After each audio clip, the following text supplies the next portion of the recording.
Mark Cuban, thank you so much for sitting down with us Thanks for having to me, talk Bertha. here at Health. You know, I was just thinking, it was only 2022 when you launched Cost Plus. It seems as though we've been having this conversation for a long time. Yeah.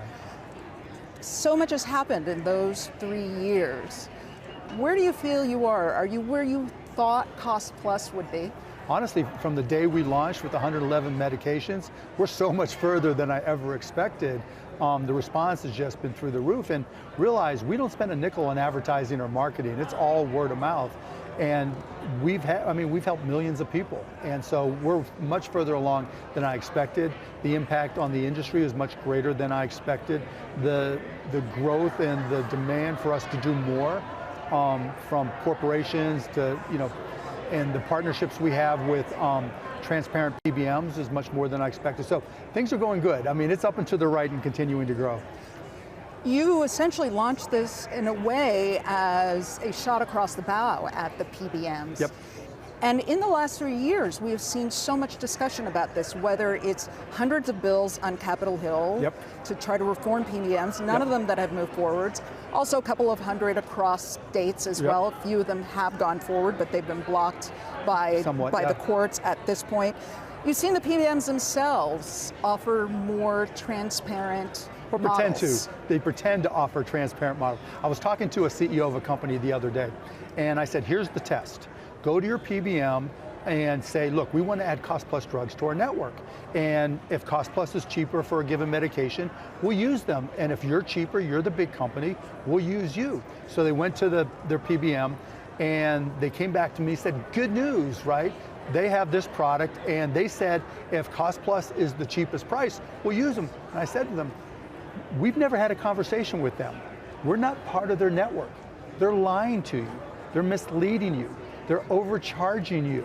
Go back now and ask them if you can audit your claims, right? To see if the rebates you're supposed to be getting and the prices you're supposed to be paying match up. I've asked that question. Has anybody here audited their PBM to huge groups? And a couple hands pop up. And I'm like, has any single PBM allowed you to audit more than 300, 600 claims? No. Have they asked you to use their in-house or affiliated company to do the audit? Yes. And those of you who have been able to do your own audits, have any of you ever paid too little? No. Have any of you paid too much? Every single hand went up. And that's the whole thing. These big PBMs are ripping off companies. Maybe not the companies with 500,000 members, but if you have 1,000 employees, 1,500 members, 2,000, 5,000, 25,000, 50, 100,000. Well, you don't have scale. Yeah, and you would think a 100,000 member company would be scale. They are ripping you off. And the issue has always been, it's not a CEO's core competency to understand the nuance and the details of their benefits. And those big PBMs are smart. They get the CEO and CFO addicted to the rebates. And then when we go into the CEO, they go back to the big PBM and say, hey, we're talking to Market Cost Plus and we'd like to use their pricing.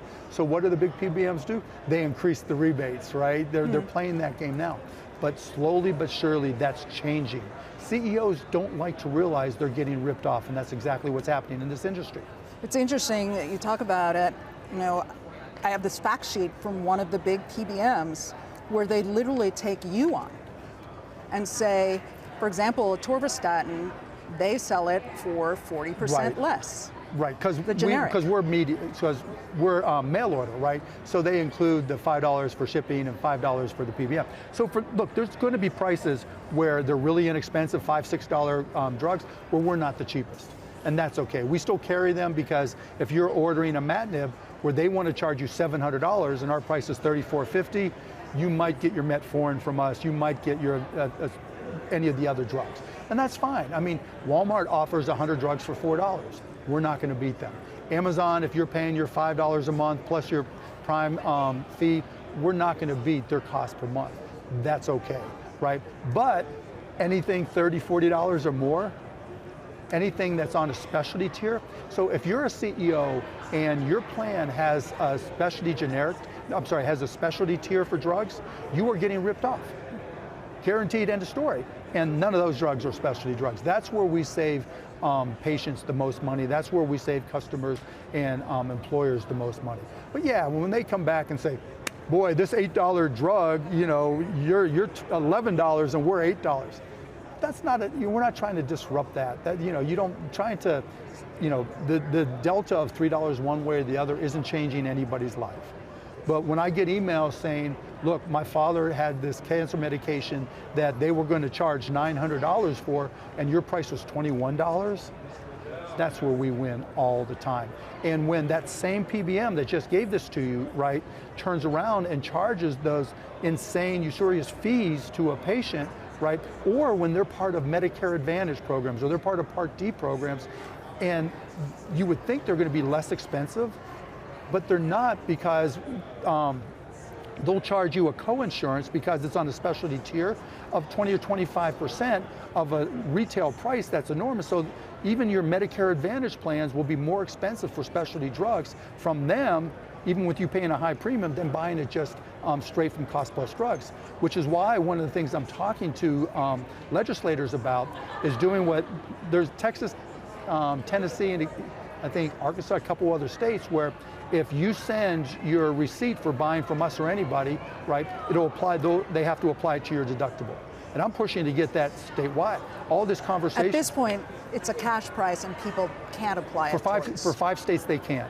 And I'd like to see it, I misspoke, it's not statewide, but I'd like to see it for nationwide, right? As part of these conversations we have in opening back up the government, particularly with the premium support for the ACA plans, they should add to that, or make it part of that in other state legislation, that hey, anybody in this state that buys at a cash price, send it to the insurance company and they have to apply it to the deductible, because we're cheaper all the time. We have people trying to come from Canada and buy from us. We can't. We have people from Europe, UK, trying to buy from us because 92% of scripts are generic. And again, other than the least expensive medications, we're always going to be cheaper. It's interesting you talk about people from other countries coming to buy from you. Back in 2017, when you were talking about a better way to do Obamacare, you talked about single payer. That, huh? And one of the things you talked about was most favored nation pricing, as a sort of PS to that blog post that you talked about. And now here we have the Trump administration doing it a second time. And they are launching TrumpRx, which sounds an awful lot like what we're doing, what you're doing. Dr. Oz, a couple of weeks ago, said that you would be part of that. What are those discussions like, and what do you think we gave them our API? Be? They're going to be a referral site, so what happened with Amgen and Pfizer, et cetera, with the pricing that they gave for TrumpRx, we have our API. We're feeding them daily updates, because with Cost Plus, as our volumes go up and our prices go down, we pass through those savings. And so it'll be great for us. We're really excited about it. I think it's a great thing. And on the MFN side, what I've told the folks at the administration at CMS, right, was that we can help more on other things if you allow us to, on brands, because when you look at the delta in pricing between the higher pricing here in the United States and the European countries, right, a big part of that pricing delta is money going to PBMs. The biggest difference between how drugs are bought and sold here versus every other Western nation is we have PBMs, they don't. That's not accidental, right? That is cause and effect. If you pull out the money going to PBMs and their vertically integrated insurance companies, right, then our price as is right now will be almost, if not as low or lower than the MFN prices that they're looking to do. But it's not. For example, the president noted that when you look at, for example, GLP-1s, which right now are high in demand, so many people want them for weight loss. When you look at what's being offered direct to consumers from the two big makers, it's around $500, where it's, as the president noted, it's much less in Europe. Right, again, who do the manufacturers have to, okay, so here's the game. But that's direct to the consumer. No, I get it. So here's the game that's played, right? So, and this is the most insane industry in the history of industries. Think about it this way. A manufacturer makes a GLP-1. The WAC price or list price in this case is $1,300, give or take a little bit, right? They sell to wholesalers at $1,300, right? Which makes no sense. That's like your hammer at the hardware store having to pay $129 for the $129 hammer, right? The wholesaler then gets a 2% cash discount and some other data fees, but they'll make 3%, that's it. But now the wholesaler has to sell to the pharmacy that's going to deliver it basically at what they paid for it. So now the pharmacy, the local pharmacy that's next door that's been there for 50 years, they're buying that at WAC minus 5% rather. So for a $1,300 drug minus $1,300 drug minus 5% is $1,235, right? So now you've got all these pharmacies that don't even want to carry it because they lose money because now we get to the PBMs. And so what nobody's really discussing until we're starting to talk about it now is that somehow, some way, and it's not in writing, the PBMs and the wholesalers are colluding, right? Because it makes no sense that the product is sold at the list price, the $129 hammer, right? And now the PBM, because it's sold at such a high price and the wholesaler gave that money to the manufacturer, that's where all the rebate money comes from. If you extract that PBM, those GLP-1s have huge rebates. Huge rebates. They could be $600, $700, they don't publish the exact numbers. So I've heard $600, $700, $800 more, right? If you take all that processing process, that supply chain or the economic flow of money, right? And eliminate the PBMs and allow the GLP-1 manufacturers and all brand manufacturers to sell to the wholesalers at their net price, you will see GLP-1 prices for companies plummet. I wonder though, the president had talked about getting an MFN price of $150. Yeah. Dr. Oz walked that back. Do you think they can do that? Could they do it? Yes, but will they do it? They can't, right? Why? Because the things, the flow of cash I just mentioned, right? List price to the wholesaler, then rebates to the PBM. Because of that, those contracts that they have prevent the manufacturer from doing any of that net-based pricing, even if the manufacturer would make more money selling it on a net price. So you don't see a situation because of the PBMs and because of the relationships that they have with the wholesalers, like there are wholesalers and PBMs that have joint ventures that go out and buy generic drugs, right?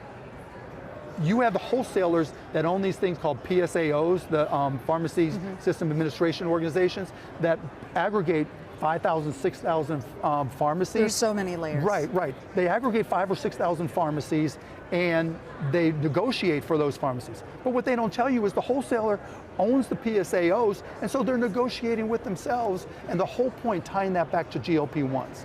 You can't, the pharmacies can't afford to buy them, right? Because it's all based off of WAC price and they only get a little bit of a discount, and now they're dependent on the PBM to reimburse them, and they under-reimburse them. So they send their scripts, instead of filling them themselves, back to the integrated pharmacy of the big PBMs, right? And the reason they can't get to $150 is that's the system that the manufacturers are contractually obligated to participate in.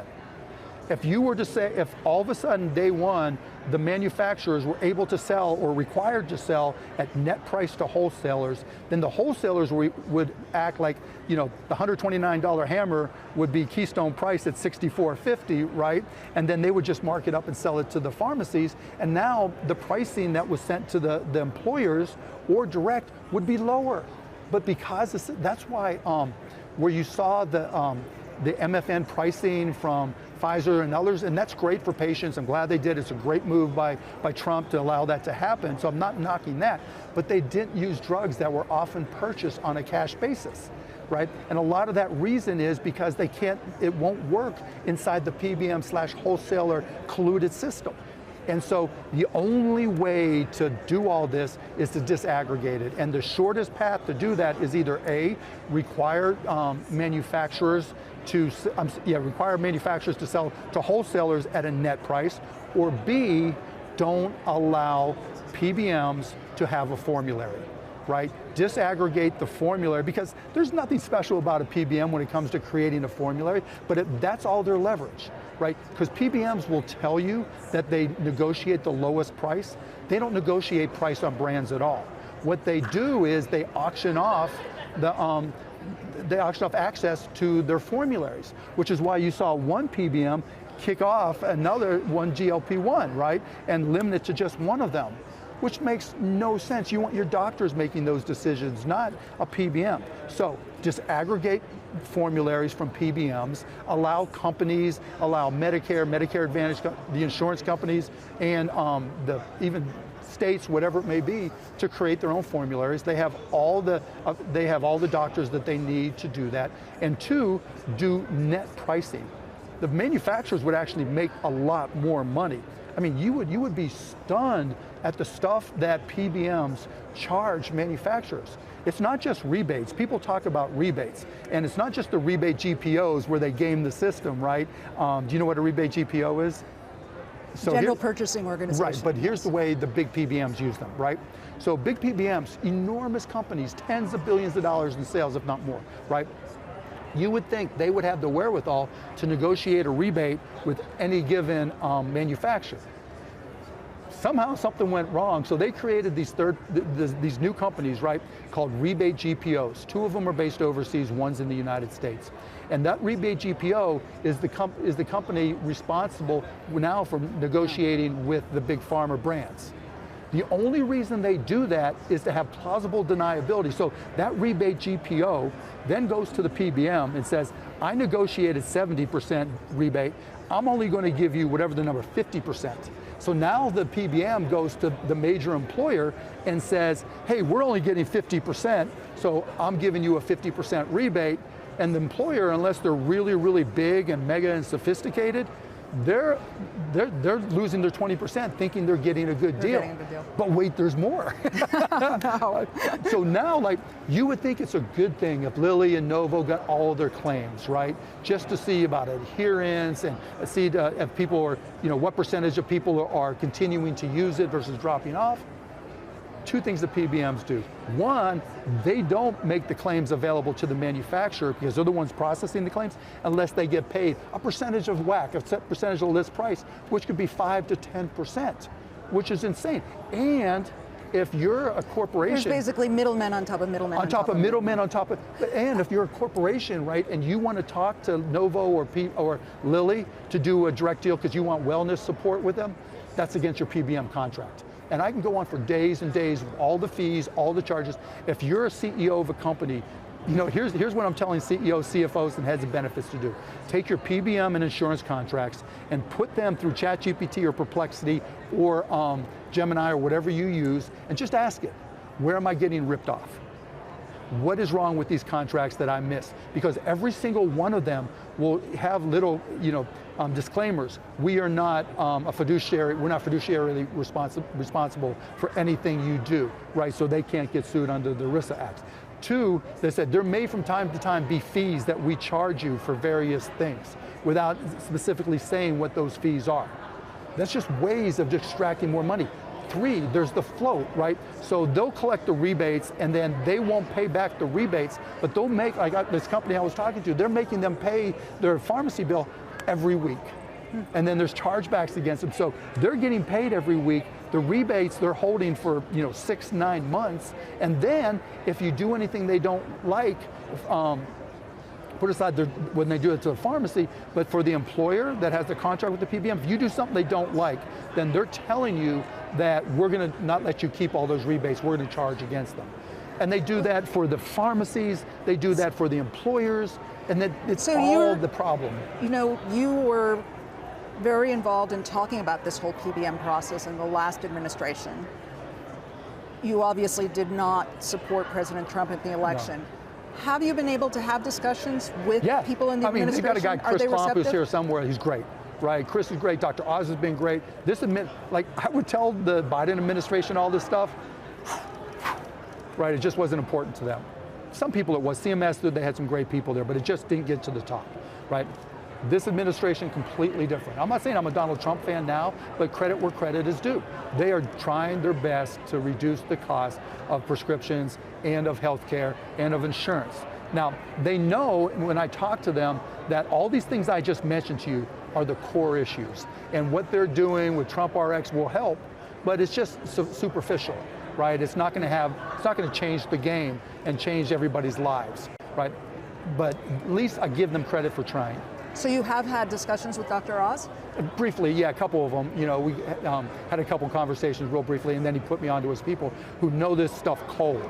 Like I give Chris and his team, Abe Sutton, all these guys are really, really smart, and they know this stuff cold. And are they receptive to the all changes? This stuff, right? Yeah, all this stuff, right? Do you think we'll see that? No. Why? Because the PBMs and their insurance companies are too powerful. I'll give you a reference point, right, without naming names.